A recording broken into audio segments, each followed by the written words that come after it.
Dans cette vidéo, j'ai acheté et testé 5 objets provenant directement du futur. Bon, plutôt de sites de crowdfunding. C'est des sites où les gens publient leurs innovations les plus folles pour financer leurs projets. C'est-à-dire que tout ce que vous allez voir dans cette vidéo n'est pas encore sorti ou est seulement en cours de production. En tout cas, on va passer d'un bloc-notes qui est indestructible à un collier qui émet des ondes électromagnétiques pour pouvoir mieux dormir. Enfin bref, je vous laisse avec le premier objet, c'est parti. Ça, c'est un carnet normal qui n'est pas du tout indestructible. Tu vois ce que je veux dire ou pas? Par contre, ça, c'est le carnet Ascent qu'on a acheté qui est censé être indestructible. Bon déjà, j'ai mis là 2 fois plus de force que l'autre et j'ai pas réussi. C'est parti pour le découvrir. Ascent plus notebook, bah des ballons, regardons. C'est censé être... Je l'ai déballé genre normal, comme si je l'avais déjà fait avant, imagine. C'est censé être un notebook indestructible. On a un petit format, mais il était pas si petit aussi. Tu sais ce qui me dérange déjà? Il n'y a pas de ligne. Quand même dommage pour un truc de notes. Non, par contre, en vrai de vrai, ça c'est quand même une dinguerie. C'est bien dur, hein. Mais est-ce que ce sera assez dur pour qu'on le défonce pas sa gueule, genre? C'est le mec qui abuse. Et du coup, le stylo, il sort. Ah, il fait de l'encre quand même. Parce que j'ai l'impression que ça faisait pas d'encre. Bah, ça écrit bien en tout cas. Hein. Franchement, c'est cool. Hein. Le lot de 3 carnets m'a coûté 98 € avec le stylo en plus. Vous allez me dire, il est où le 3e carnet? Il est déjà dans le congèle. Il attend parce qu'on va lui faire ça. Et pep, tu vas pas le voir tout de suite, ce sera juste après. Avant tout, je vais quand même vous parler des promesses de ce carnet indestructible. Il nous dit qu'il a une couverture en fibre de carbone, donc c'est élégant, léger, durable. Donc inspiré des matériaux de voitures de sport et des engins spatiaux. Le design est compact, idéal pour une utilisation facile en extérieur et 2 tailles disponibles. Ça, j'entends, ça se met dans une poche, mais il faut savoir que si tu le mets dans ta poche et que tu t'assois dessus et qu'il est prêt à rentrer dans ton cul, bah je pense... Enfin bref, résiste à la sueur, à la pluie, à la boue, à la neige, à l'huile et à l'usure quotidienne. Évidemment, je lui ai prévu quelques petits tests, même peut-être un gros test. Mais je pense que c'est parti. Hein. Le premier test que j'ai effectué, c'est de le combattre à main nue. Faut que j'arrête de faire ça avec mon poing parce que ça fait mal en fait. Ah, c'est le mec bizarre genre. Ensuite, je lui ai sauté dessus parce que jamais ça me résiste, je crois. Si, ça a bien tenu. Puis je lui ai mis une petite soumission des familles, genre... Non, c'est moi, je me suis endormi, regarde. Puis je l'ai mis dans ma bouche parce que j'avais super faim et tout. Non, c'est pas vrai, je voulais juste le péter. Conclusion, ça a pas fonctionné pour le premier test. Le niveau 1 est réussi. Passons au niveau 2. Le deuxième test, c'est le cutter. Un cutter, ça coupe. Moi, si je fais ça sur mes doigts, ouverture, ambulance, tu vois ce que je veux dire? Qu'est-ce que j'ai fait? Paf! Tu vois, là, je suis en train de tester. Ben, j'ai juste fait une trace, ouais. Après, tu vois, j'ai quand même essayé sur les feuilles en me disant, ben, les feuilles, elles sont résistantes et tout, et pas du tout, genre, non. Ça, je l'ai bien coupé sa mère, genre en mode flash! Et puis j'ai pris quand même en comparaison, j'ai mis la même force sur le carnet normal et comme tu vois je l'ai arraché, c'est amusant en fait. Et sur le second j'ai mis la même force, voire plus de force et non. Niveau 2, il passe très bien comparé à celui-là. On va passer maintenant au niveau 3 qui est le mixeur. J'ai vraiment un peu peur quand même. Pour le troisième test, on évolue hein, évidemment. Je l'ai mis dans un mixeur. Donc hop, je le mets sur la table, je branche la petite prise, je mets le carnet dedans et je l'ai testé une fois. Après j'ai regardé, ça allait bien, du coup je l'ai testé 2 fois. J'ai fait une 3e fois parce que vraiment il m'a saoulé. Et en vrai, à part quelques entailles, en vrai, il résiste de fou. Hein. Écoutez, déjà pas mal de dégâts sont constatés avec le niveau 3. Donc on va prendre le nouveau qui lui est congelé et on va l'exploser. Avec un marteau genre. 4e phase de test, c'est que je l'ai mis dans un bloc de glace. Et pourquoi j'ai fait ça? Parce que dans la pub, on voit réellement que il le met dans un bloc de glace, il tape dedans et tout se passe bien. Donc j'ai fait la même chose. Donc voilà, je l'installe et je l'explose. Après l'avoir installé, il faut l'exploser, tu vois, j'allais pas attendre. Et comme tu vois, je le termine, genre. Et du coup, je l'ouvre, je teste et j'écris dedans. Et comme vous voyez, il est un peu mouillé, mais il fonctionne très bien. Du coup, je me laisse pas abattre, plus jamais. Ça m'a saoulé, je veux le détruire. J'ai d'abord pris un chalumeau. Est-ce qu'il va tenir le coup ou pas du tout? C'est ce qu'on va voir. Et du coup, j'allume le chalumeau, je le mets tout proche. Là, je suis en train de le cramer. Je le remets tout proche et là, j'attends.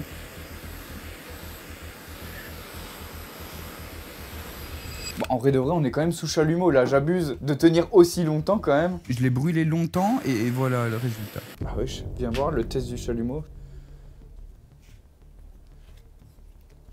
Franchement, il y a rien du tout. Il passe bien avec le chalumeau, mais est-ce qu'il va passer la mine ici? C'est à démontrer maintenant. Donc tu vois, je m'installe, je mets les gants, je mets une paire de lunettes au-dessus de ma paire de lunettes et du coup, je commence à scier. Bon, en vrai, les frères, c'est censé être indestructible aux catastrophes du quotidien. Là, une scie, c'est pas du quotidien. Putain, mais par contre, ils résistent quand même pas mal. Hein. Bon, après, il est un peu moins utilisable par rapport aux anneaux qui sont en train d'être en l'air. Vous l'avez vu, on a utilisé que les petits. Maintenant, on va tester le grand, mais avec un level encore plus différent et plus difficile. C'est là que je me suis dit, une catastrophe du quotidien, c'est de l'oublier dans la machine à laver, non? Du coup, j'ai été à la laverie du coin, j'ai mis mes serviettes, j'ai malencontreusement entouré, non, toutes les serviettes avec le cahier dedans. Je suis trop con ou quoi couper? Trop relou, putain, les frères. Hop, non, je mets dans la machine. Trop chiant, je paye pour lancer la machine alors que j'avais pas vu qu'il y avait le cahier dedans. Et ça tourne et j'attends, genre. Je me disais que c'était long quand même. Et une machine, en vrai, ça met longtemps, genre. C'est heureusement qu'il faut des laveries chez moi. Bref, ça a terminé. J'ai sorti le linge, je l'ai pris dans mes mains. Je suis allé dans la rue parce que j'avais pas de sac. Du coup, je marche dans la rue. J'ai ouvert la porte de chez moi. Je suis rentré chez moi. J'ai tout posé sur ma table. J'ai trouvé le carnet malencontreusement. Tu sais, imagine dans les serviettes. J'ai été chercher un stylo. Je suis revenu, je l'ai testé. Ça a fonctionné. Après moult tests, vous l'avez vu, il a quand même bien survécu à la majorité des tests. Mais est-ce qu'il est indestructible? Je ne pense pas. Je ne pense pas du tout et j'en suis sûr. Avec la scie, j'y allais un peu plus. Peut-être je l'avais. Écoutez, j'ai une deuxième chose que j'ai testée et c'est un pot de fleurs. L'intelligence artificielle. Qu'est-ce que c'est Plante Ivy? C'est un pot de fleurs connecté et relié à l'IA. Smart Plant Ivy est simplement une solution avancée pour l'entretien de vos petites plantes. Tout simplement, il va pouvoir te dire quand la plante elle a besoin d'eau, quand la plante elle a besoin de lumière, quand elle a besoin d'ombre, quand elle a besoin de quoi que ce soit. Ce petit engin va tout te dire. Et quand je vous parle d'intelligence, en fait, elle va pouvoir vous envoyer toutes les notifs dont vous avez besoin pour lui donner à boire, la mettre au soleil, etc., etc. Du coup, je vais connecter le pot directement sur l'application. Comme vous voyez, il y a un écran dessus qui est vachement de bonne qualité, honnêtement, pour un pot de fleurs. C'est quand même incroyable. Bon, comme on peut le voir, elle me demande de mettre de l'eau dedans. 50 ml, donc ouais, 5 centilitres, que peut contenir le réceptacle. Et du coup, on va mettre ça dedans. Voilà. Maintenant, je peux y intégrer mon pot. Et de voir ce qu'il me dit. C'est bon, il l'a capté, il l'a détecté. En vrai, c'est incroyable. Ici, j'ai pris un bonsaï. C'est pas forcément la plante la plus facile, mais c'était le but. Je me suis dit, si elle sait gérer un bonsaï, je pense qu'on est bien. Mais du coup, c'est bon, j'ai sélectionné ma plante. Bon, qu'il ne lui ressemble pas, mais parce qu'ils n'ont pas typiquement de bonsaï, mais ça, c'est un bonsaï ficus. Du coup, via l'application, je peux voir si la température de l'air, elle est bonne, si l'humidité, elle est bonne, si la lumière est bien, si l'état de l'eau, s'il en reste ou pas du tout. C'est plutôt stylé. Comme vous avez vu, c'est un petit smiley. Et en fait, il y en a 4 différents qui veulent dire j'ai froid, j'ai trop chaud, j'ai besoin de boire ou je manque de lumière. Et bien évidemment, je vais vous tester ça juste après. Mais avant tout, oui, c'est une plante, mais c'est aussi une horloge, un réveil, un animal de compagnie. J'ai pu le prendre à droite et à gauche, il fait des expressions. Et il a aussi une option qui s'appelle le Pomodoro. Qu'est-ce que le Pomodoro? C'est une méthode de travail ou d'étude qui lance un minuteur de 25 minutes où vous êtes focus sur une seule tâche. Et après, il sonne et vous avez 5 minutes de pause. Et ça fait 25 minutes, 5 minutes, 25 minutes, 5 minutes. Mais en tout cas, c'est intégré directement dans le Ivy. Donc c'est aussi cool qu'une plante qui est sur votre bureau pour faire joli. Et en plus de ça, elle est utile. Donc je pense qu'il est temps de tester le Smart Plant Ivy pendant plusieurs jours. C'est parti. Je l'ai mis dans des conditions météorologiques bien différentes, vous allez voir. Parce que j'ai commencé par simuler l'Antarctique et je l'ai mis au frigo. Et il avait froid le frérot. Et du coup, après, je me suis dit une petite simulation de Sahara. On lui retire toute son eau. Il a dit j'ai soif, j'ai soif. Il m'a envoyé une notif carrément pour me dire qu'il avait soif. Puis toujours dans le Sahara, il n'y a pas d'eau, mais il y a surtout des hauts de chaleur. Du coup, je l'ai mis au four, genre là, c'est pas vrai. Ça, c'est juste une séquence pour la vidéo. Après, j'ai vu, c'est un peu un Tamagotchi. Du coup, je me suis dit, vas-y, je vais jouer avec lui. Donc, j'ai commencé à le caresser, tu vois, genre, alors, parler de caresser ses fleurs. Alors, vraiment, là, ça peut être chelou, vraiment. Dit comme ça. Non, mais je lui ai caressé son petit arbre, il était content. Je l'ai pris dans mes mains, il était content. Je l'ai secoué, il était content. Je l'ai Enfin, à chaque fois que tu le bouges, il est content. Écoute, tant mieux, ça fait plaisir. Bon, sinon, pour ce qui est de l'utilisation au quotidien, il faut savoir que vraiment, là, ça fait plus de 1 mois et demi, je crois que je l'ai. Les frères, j'ai pris un bonsaï. Il vit toujours. De 1, de 2, il a fleuri, frère. Et quand je vous dis il a fleuri, regardez. Je regardais la vidéo, et là, mon bonsaï, il est juste là. Et là, il faut savoir que ça fait vraiment plus de 1 mois et demi. Donc, je ne vous mentais pas. C'est une dinguerie, en vrai, ça tue sa mère. Par contre, casse les couilles. La batterie, elle tient pas, frère. Écoutez, on est le lendemain. et il a plus de batterie. Genre on est à moins de 24 heures, il avait genre 80% hier et il est déchargé. C'est chiant si je dois le charger tout le temps. Donc ça c'est vraiment le truc nul. Ils nous mettent un Pomodoro mais il sonne pas ton truc genre. Ce qui est cool c'est que ça s'est synchro directement à la position où j'étais. Donc Paris, il m'a mis l'heure de Paris, il m'a mis la météo de Paris. Donc ça franchement c'est assez cool, il n'y a pas de paramètres à faire. Le côté Tamagotchi où tu le caresses, tu lui fous une claque et tout, ça c'est non, c'est un peu mimes mais ça sert à rien quoi. Mais en tout cas, la meilleure des notifs que tu peux recevoir c'est quand il a soif. Ça c'est une dinguerie frère, en vrai de vrai c'est une dinguerie parce que mon frérot il a plus jamais soif, il a toujours à boire. Et en plus, tu sais c'est pas tu lui mets de l'eau et genre il fait ce qu'il veut. C'est genre ça lui met de l'eau et en fait l'IA fait en sorte de lui donner quand elle a réellement besoin. Donc ça tue de fou frère. Le pot de fleurs connecté, franchement, c'est assez cool. Mais là, on va parler d'un collier. Un collier qui te permet de mieux dormir. J'ai jamais vu ça. Je n'y croyais pas. Et à ce prix-là, j'ai quand même envie d'y croire. C'est parti. Du coup, l'Amofit S, c'est un collier qui te permet d'améliorer ton sommeil, d'avoir moins de stress et moins d'anxiété et qui rétablit l'équilibre du système nerveux. Donc, ça nous offre quand même une plage de styléisme incroyable, tu vois. Moi, j'ai pas de stress, pas d'anxiété. Je dors assez bien. Et du coup, il fallait que je trouve un vrai cobaye pour qu'il y ait réellement du résultat. Et j'ai appelé Charles.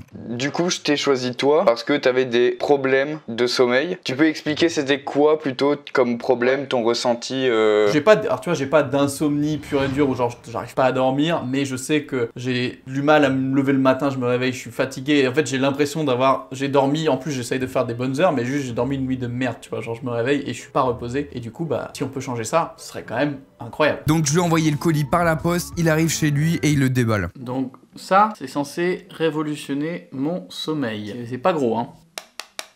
Commence pas hyper bien, hein. On a un collier en silicone, mais du coup c'est très léger, c'est vraiment une coque en plastique. Je m'attendais à un pendentif un peu quali, un peu en métal, ou au moins 6 mm métal, que ça fasse un peu lourd, et pas juste une petite coque en plastique de la taille d'un AirTag quoi. On va installer l'appli. L'Amofit S, c'est un appareil bioélectronique qui améliore l'ensemble du corps humain en transmettant de légers signaux électromagnétiques au système nerveux via le nerf vagal dans les régions de la poitrine. Je l'ai lu? Non. Et tout ça, ça vient de mon cerveau, évidemment je l'ai lu. Bon, pour l'expérience, je lui ai quand même demandé de mesurer son sommeil pendant quelques jours avant qu'il teste le collier pour qu'on puisse déjà avoir des datas de son sommeil. Là du coup tu as mesuré ton sommeil avant l'utilisation de l'Amofit S, tu l'as mesuré sur 8 jours si j'ai bien compté. Ouais, en une semaine. Toi ton ressenti c'est quand je me lève j'ai l'impression de pas être reposé, on dirait que je suis un expert carrément. Donc le sommeil paradoxal correspond à une période durant laquelle l'activité cérébrale est proche de celle de la phase d'éveil. Le sommeil paradoxal en moyenne chez une personne qui fait une nuit complète, c'est 20% de sa nuit. Ensuite, il y a le sommeil lent. Ça, en moyenne, c'est 50% d'une nuit. Et du coup, sommeil profond, donc c'est cette phase où vraiment là, on peut te déplacer. Bon, je pense pas à ce point-là, mais on se comprend, c'est le sommeil profond. En moyenne, c'est 25% d'une nuit. Sinon, toi, pour tes stats, avant l'Amofit S, tu es à 24% de sommeil paradoxal au lieu de 20%. On a ton sommeil léger qui est à 49,3% au lieu de 50%. En vrai, t'es dans les clous. Et surtout, le sommeil profond, étonnamment, t'es à 24,8% au lieu de 25%. Donc franchement, t'as une moyenne. Tu es quelqu'un de la moyenne. Donc vraiment... Je suis moyen man. Il l'a testé pendant 7 jours. Parce que sur le site, c'est écrit qu'en 3-4 jours, il peut déjà avoir du changement et de l'amélioration dans son sommeil. Première nuit, c'est pas glorieux. Hein. Après, je suis enrhumé, donc je pense que ça aide pas à passer une bonne nuit. Mais pour l'instant, on n'est pas sur un succès, mais après, c'est que la première nuit. Pour info, je n'ai pas choisi ce papier peint, je suis locataire et je vis avec. On se tolère mutuellement, mais pas fan. Bref, j'espère que les nuits suivantes seront mieux et que ça va vraiment changer ma vie.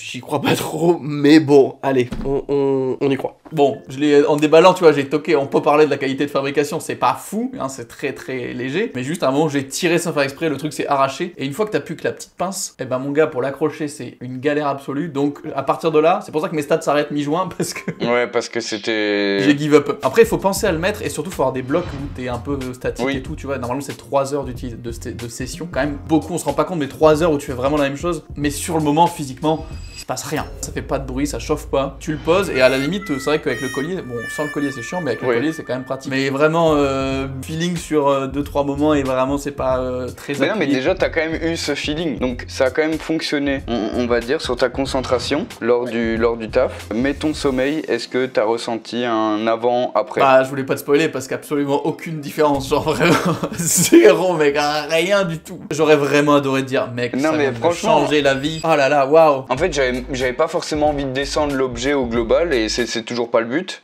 C'est juste que quand tu mets une promesse de au bout de 5 jours ton sommeil s'améliore et que quand on tente et que c'est pas le cas, on est désolé mais c'est... Enfin, genre j'ai été honnête à tel point de te l'envoyer à toi. J'aurais pu juste le faire sur moi et juste ne pas avoir de différence aussi parce que je suis pas forcément anxieux ni stressé. Mais au final tu l'as pas testé non plus 5 jours mais 14 jours. Non, 2 semaines quasiment donc... On lui a laissé la chance hein, quand même. C'est pas comme si...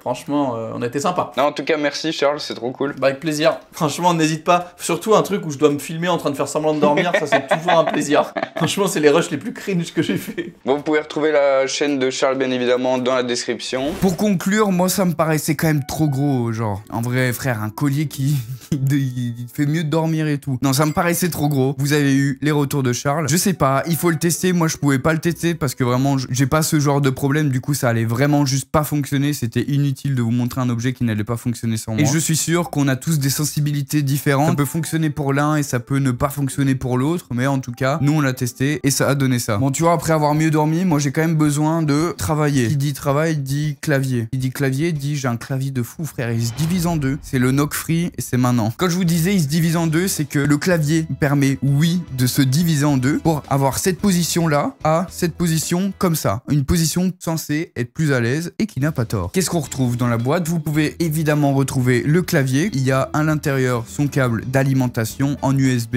et 2 USB-C pour relier les deux parties ensemble, bien évidemment. Ce qu'il y a comme accessoire en plus, c'est des repose-poignets qui sont eux aussi divisables parce que si tu les mets à droite et à gauche, c'est normal, frère. Et il y a aussi une pochette qui permet de mettre le côté droit, le côté gauche, le replier en deux, le mettre dans ta poche, dans ton sac à dos, dans ton porte-monnaie. C'est le mec vraiment bizarre, genre, pardon. Pour ce qui est de son utilisation, vous l'avez vu, il possède des câbles, bien évidemment, pour le recharger. Il est utilisable sans fil. On a un récepteur qu'on met, paf, sur l'ordinateur et ça nous permet de l'utiliser sans fil. Par contre, j'ai jamais réussi à mettre le RGB quand il n'y avait pas les fils. Donc j'ai l'impression que le RGB ne fonctionne uniquement que quand il est branché à l'ordinateur. Mon clavier, lui, est en QWERTY parce que, comme je vous dis, c'est des objets du Turfu qui sont pas encore sortis. Il faut savoir que sur leur site, vous pouvez aussi changer les switches. Donc, pour ceux qui connaissent pas, c'est pas la Game Boy là, c'est vraiment le mec qui... Toutes les refs, il mélange le frère. Les switches, c'est ce qui te permet de faire du bruit ou non sur ton clavier. D'ailleurs, écoute-moi ce bruit. Moi, je l'ai pris en format tactile, un truc qui fait pas trop de bruit, mais un petit bruit satisfaisant.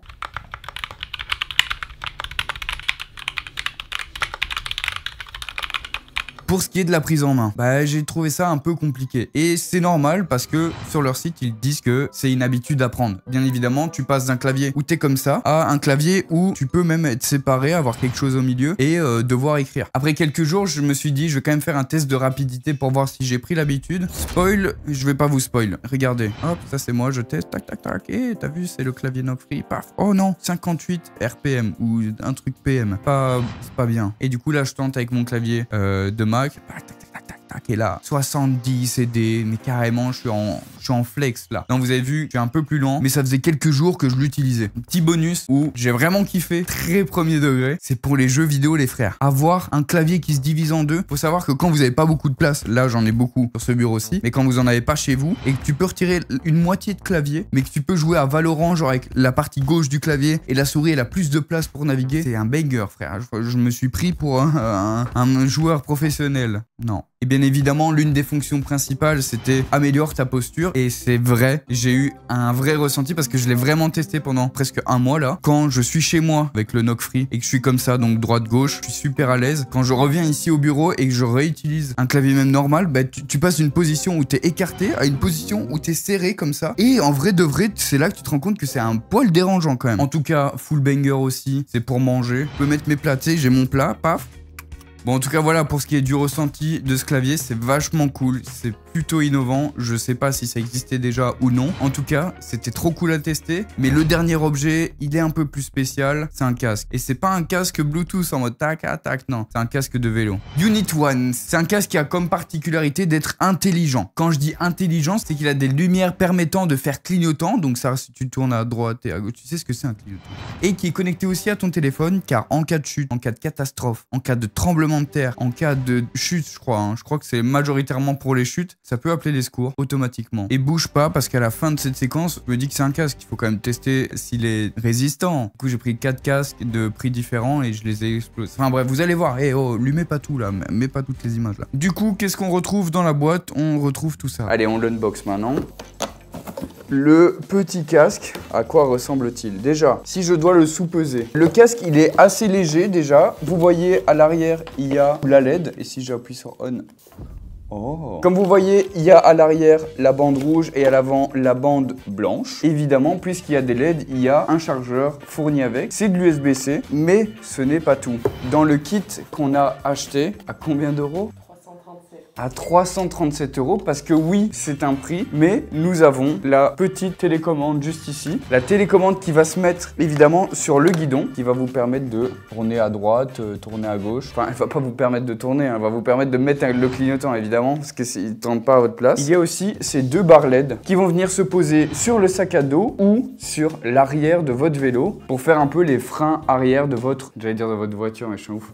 Je suis fatigué sa mère. Pour faire les lumières de frein à l'arrière de votre vélo ou de votre sac à dos. Il y a fourni avec un chargeur qui est plutôt stylé parce que ça vient s'aimanter tout simplement et on voit que ça recharge si je mets le second. Hop, juste ici dedans, voilà. Et le petit boîtier en USB-C aussi. Et du coup, ici, j'ai le petit clignotant. Si je mets droite, oh, c'est stylé. J'ai été le tester sur le terrain, bien évidemment. Qui dit terrain dit la rue. Qui dit la rue dit travail. Qui dit taf dit l'étude. Désolé, aujourd'hui je vrille. Du coup, j'ai commencé par lui mettre le clignotant. Ce qui est cool, c'est que c'est fait pour tous les types de vélos. Et ça, c'est trop stylé. Là, j'avais un Vélib. J'ai réussi à mettre le clignotant normal. Pareil pour la LED arrière. J'ai pu mettre correctement la LED arrière pour avoir le clignotant droite ou gauche. Par contre, à l'avant, sur le panier, bah, j'ai pas réussi, genre. Là, ça, c'est moi qui galère. Arrête, c'est un peu gênant quand tu mets l'image longtemps, là, où je galère. Et bien évidemment, puisqu'on est là pour ça, j'ai mis le casque. Donc comme tu vois, avec ma belle chevelure.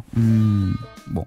Pardon, il me fallait un ralenti sur mes cheveux. J'ai mis le casque et franchement, je suis grave BG, je vous assure. Et du coup, voilà ce que ça donne. Ça, c'est moi qui roule à vélo. Voilà, je suis content. Ça faisait longtemps que j'avais pas roulé à vélo et c'est assez facile. Le vélo, ça s'oublie pas, genre comme le vélo. Et là, tu vois, je l'ai testé en journée et là, j'ai mis le clignotant et j'ai tourné à droite. Quoi, t'as pas vu que j'ai mis le clignotant? T'as pas vu que... regarde, je te mets le replay. Comme tu vois, là, il est en train de zoomer sur la bande LED. Et tu vois, j'ai mis le clignotant à droite. Alors oui, en journée, on voit rien du tout, frère. En tout cas, ce que j'en retiens de cette expérience avec ce casque magnifique, c'est qu'il me rend vraiment BG de fou malade. J'ai un swag indémensurable, démentiellement, à 337 € le casque. Ouais, frère, je suis dépité. Donc là, j'ai 4 gammes de casques différents. J'en ai un à 20 €, un autre à 50 €, troisième à 70 € et le dernier Unit One à 337 €. On verra qui va supporter un coup de batte. Je vais faire un seul coup de batte, hein. T'es prête? Ouais.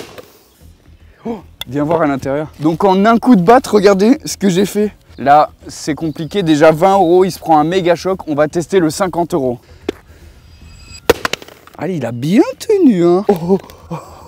Oh. En vrai, bon, 50 €, franchement, ça tient plutôt bien. Maintenant, ça va être entre les deux, parce que le prix est quand même x3 pour celui-là. Après, il y a de la technologie là-dedans, mais c'est parti. Oh. Regardez les amis, avec les 70 €, je vois... Mais partout en fait, je sais pas si tu vois, ouais. Partout il y a des traces de fissures, mais ouais je suis choc-barre. Après, bon c'est un coup de batte quand même, hein. Mais là c'est parti pour le dernier. Est-ce qu'il va résister autant que les autres? Non, j'ai trop le seum.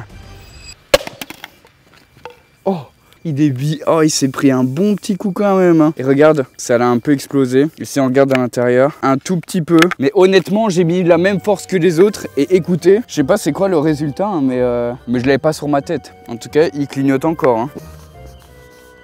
Un 330 balles là, j'ai trop.